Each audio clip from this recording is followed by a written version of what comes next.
책 소개를 하나 해드리려고 합니다. 거두절미하고 이 책은 로마서 정독하기라는 책입니다. 제가 책을 굉장히 열심히 읽었기 때문에 이렇게 많이 달았어요. 하지만 이 책은 굉장히 깔끔하고 예쁜 디자인을 가지고 있다는 점 기억해 주시기 바라고요.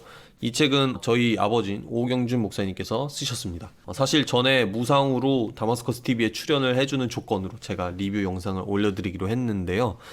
비즈니스적인 걸 떠나서 굉장히 소개하고 싶은 지점들이 많아서 좀 열심히 소개를 해보려고 합니다. 일단 저자인 오경준 목사님을 소개를 드리자면 연세대에서 신약학을 박사까지 공부하신 분입니다. 여러 가지 책을 쓰셨고요. 자, 현재 바이블 스콜레라는 그 유튜브 채널을 운영하고 계시고요. 줌을 통해서 성경 강의반을 무료로 운영하고 있어요. 책을 본격적으로 소개해보자면은 이 책은 홍성사에서 나왔고요. 200페이지 가량의 부담 없는 길이입니다. 두꺼운 로마서 주석서라기보다는 평신도들도 충분히 로마서를 조망해 볼 수 있는 그런 안내서라고 볼 수 있어요. 보통 주석서들은 방대한 배경 설명으로 우리를 주눅들게 할 때가 많은데 이 책은 오직 성경 본문 자체에만 집중한 감이 있습니다. 일반 교회의 성경 공부 교재로도 충분히 쓰일 수 있을 것 같습니다. 특히 이 책이 평신도들에게 좋은 인사이트를 줄 수 있는 점은 로마서가 교리서가 아니라 편지라는 점을 잘 강조해주는 점입니다. 왜 중요하냐면 편지를 쓸 때는 편지를 쓰는 사람의 목적과 상황이 있고 또 편지를 받는 사람들의 목적과 상황이 있습니다. 근데 유독 로마서의 경우에는 다른 바울 서신과는 달리 편지라는 점을 잘 강조하지 않는 것 같아요. 하지만 고린도전서나 아니면 에베소서 같은 그런 책들과 마찬가지로 로마서도 분명한 편지라는 점, 바울의 어떤 특정 목적이 들어가 있다는 점, 그리고 그 목적이 복음을 설명할 때 어떤 부분을 강조하고 어떤 부분을 축소하는 데 있어서 어떠한 영향을 미쳤는지 그런 점들을 볼 수 있습니다. 특히 바울의 스페인 선교에 대한 열정, 그것을 엿볼 수 있는데요. 당시에 땅끝으로 여겼던 스페인에 선교를 가고 싶은 그 바울의 열렬한 희망, 그 스페인 선교를 로마 교회가 후원해 줬으면 하는 그런 마음으로 이 로마서를 썼다는 점을 잘 보여주고 있습니다. 정말 살아있는 사람들의 편지이구나, 정말 살아있는 동기를 가진 그런 책이구나 하면서 더 풍부하게 로마서를 볼 수 있게 되죠. 그렇다면 이 책이 신학생들에겐 시시한 책일까? 그렇지 않다라고 말씀을 드리고 싶습니다. 여러모로 기존의 로마서 해석서들과 좀 다른 부분들이 있어요. 새로운 해석들을 보여준다라는 거죠. 이러한 새로운 시도들에 동의하는 사람들에게는 인사이트를 줄 것이고, 동의가 잘 안 되는 분들에게는 더 깊이 연구해보고 반론을 시도해볼 수 있는 그런 기회를 제공할 것입니다. 독특한 해석들 몇 가지를 꼽아서 좀 설명을 해드릴게요. 자, 첫 번째로 독특한 점이 로마서의 수신자들인 그 로마 교회의 그룹 설정이에요. 흔히 로마서의 첫 수신자들을 복음을 받아들인 이방인과 또 율법을 강조하던 유대인들, 이렇게 보는 경우가 많습니다. 그 둘의 갈등 구조가 있었고 이거를 해결하고 복음을 제시하는 게 바울의 목적이었다, 이렇게 얘기를 하는데요. 이게 얼핏 맞는 이야기이기도 하지만 이런 프레임 내에서는 디테일한 부분들이 맞지 않는 경우가 많이 있습니다. 바울이 비판하는 그룹은 율법주의적 유대인이라기에는 독특한 점들이 너무 많습니다. 이 책을 읽어보면 알 수 있겠죠.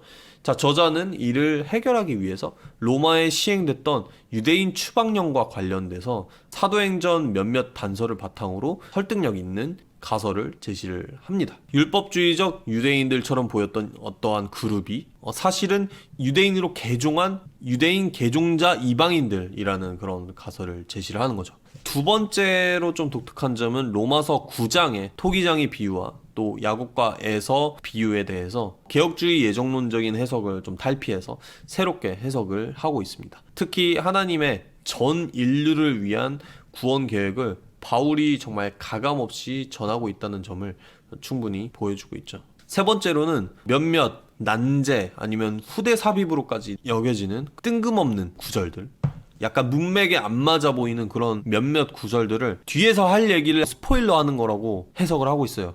근데 이게 굉장히 신선한 해석이고 설득력이 있었습니다. 왜냐면 로마서를 쓰는 것 자체가 바울이 말로 불러주고 서기가 받아 적는 거기 때문이었죠. 본문 내에 직접 그 서기의 존재가 드러나기 때문에 이러한 점에서 몇몇 난제들을 잘 해석해 줄 수 있는 하나의 설명 틀을 제공한다는 점, 그런 점도 굉장히 좋았고요. 마지막으로 권세의 복종하라는 로마서 내 바울의 명령. 이 명령도 굉장히 난제로 여겨지는데요.